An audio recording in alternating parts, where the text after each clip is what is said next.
오늘 본문 말씀 가지고 나의 입의 말과 마음의 묵상이 주님 앞에 연락되기를 원하나이다 라는 제목으로 주님의 말씀 나눌 때에 우리도 다윗과 같은 동일한 고백, 다윗과 같은 동일한 은혜가 저와 여러분 안에 있기를 주님의 이름으로 축복합니다. 어제 우리가 19편 말씀 앞부분을 함께 나누었습니다. 1절부터 6절까지는 다윗이 천하 만물을 보면서 그 천하 만물 가운데 하늘과 궁창과 태양과 그 모든 하나님의 피조물 가운데 숨겨진 하나님의 창조의 질서, 그래서 그 모든 창조의 물들이 하나님을 높이 찬양하는 것들을 영적으로 자기가 들으면서 그 일반 계시를 통해서 하나님을 발견하는 것에 대한 찬양, 그리고 나아가서 특별 계시인 하나님의 말씀 율법을 통해서 주어지는 그 놀라운 은총의 세계에 대해서 찬양하는 내용이 이제 7절부터 11절까지 그 찬양을 올려드렸습니다. 그래서 그 하나님의 말씀이 순금보다도 귀하고 꿀송이보다도 단 그런 태도로, 그래서 주님의 말씀을 통하여 경고를 받아들이고 주님의 말씀을 따름으로 말미암아 주님이 주시는 은총과 복을 누리겠다라는 찬양을 이제 다윗이 드렸던 것을 어제 나누었습니다. 그와 같이 이제 우주 만물을 보면서, 천하 만물을 보면서, 하늘과 궁창과 태양을 보면서 하나님의 일반 계시를 통해서 하나님을 발견하고, 또 특별 계시인 이 성경을 통해서 이 토라 율법을 통해서 하나님을 발견하자 그 하나님 말씀 앞에, 그 하나님의 계시 앞에 다윗이 서 보니까 이제 첫 번째로는 절로 찬양이 났지만, 그래서 찬양을 올려드렸지만, 두 번째로 그 하나님 앞에서 자기가 서 있는 자신을 발견했을 때 너무나도 초라하고 너무나도 연약하고, 자기가 뭐라는 걸 발견하게 되냐면 의인인 줄 알았는데 나는 하나님 앞에 죄인이다라는 것을 발견하게 되었다라는 겁니다. 바로 우리가 하나님을 경험할 때는 그 하나님의 놀라운 영광 앞에서 기뻐하고 찬송하면서 압도되고, 그러면서 하나님 앞에서 누구를 보게 되냐면 나 자신을 바라보게 됩니다.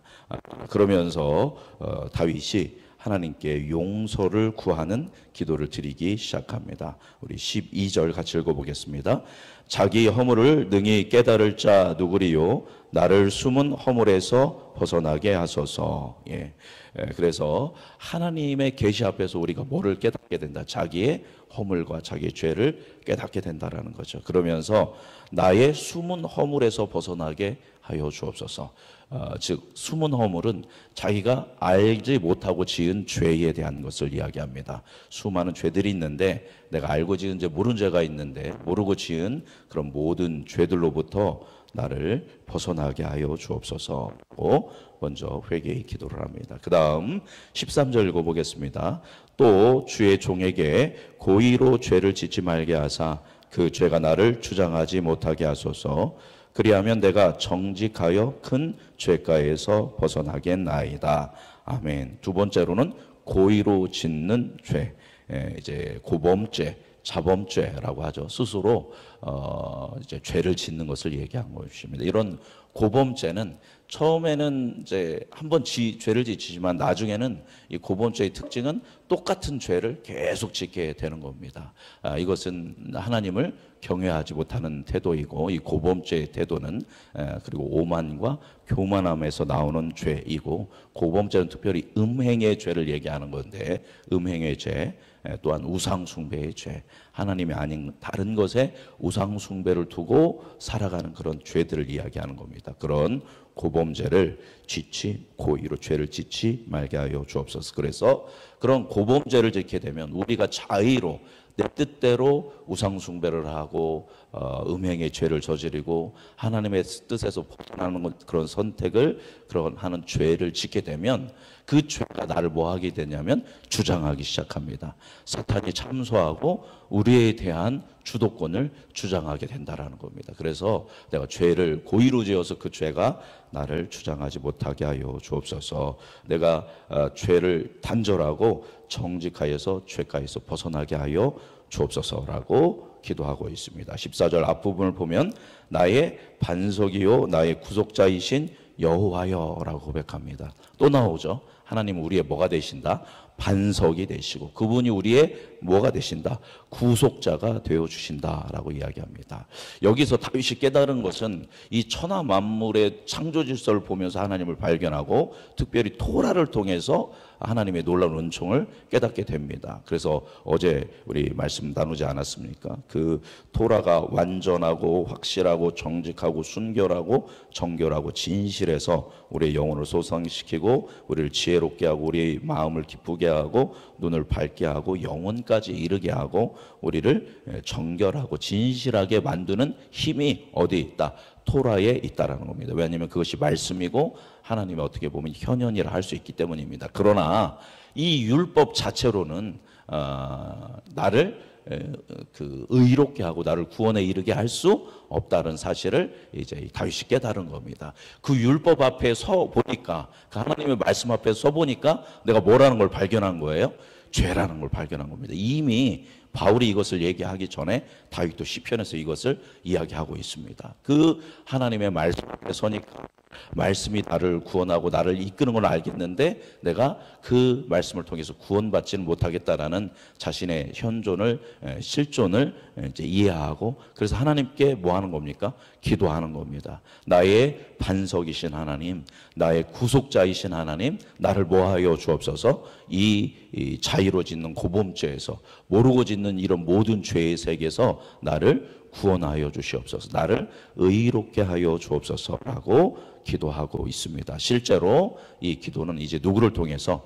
예수 그리스도를 통해서 모든 인류에게 완전하게 이루어져서 말씀이 육신이 되어 이 땅에 오시고 그 말씀이셨던 예수님이 십자가에서 대속의 죽음을 죽으심으로 말미암아 우리에게 이 죄와 이 자범죄 그리고 우리가 모르고 짓는 모든 죄로부터 자유롭고 구원을 받게 예수님께서 그 은총의 세계를 열어주신 줄 믿습니다. 다윗은 그 은혜의 세계에 소망하면서 기도했고 우리 14절 다 같이 한번 읽어보겠습니다.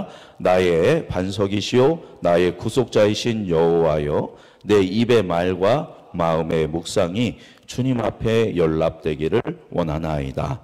아멘. 그래서 그 주님이 주시는 그 거룩 가운데에서 내 입의 말 어제 말씀드린 것처럼 날이 날에게 얘기하고 밤이 밤에게 얘기한다고 했고 하늘이 선포하고 궁창이 그 주님의 영광과 하신 일들을 말한다고 했지 않습니까? 그것처럼 나도 내 입을 통해서 누구를 말하게 하여 주옵소서. 하나님의 영광을 내가 내 말로 고백하기를 원합니다. 또한 하나님의 말씀을 내 마음속에서 뭐한다? 묵상한다. 그래서 내 일상 속에서 주님을 찬양하고 주님의 말씀을 묵상하고 기도하며 나아가는 것이 주님께 뭐 하기를 원합나이다.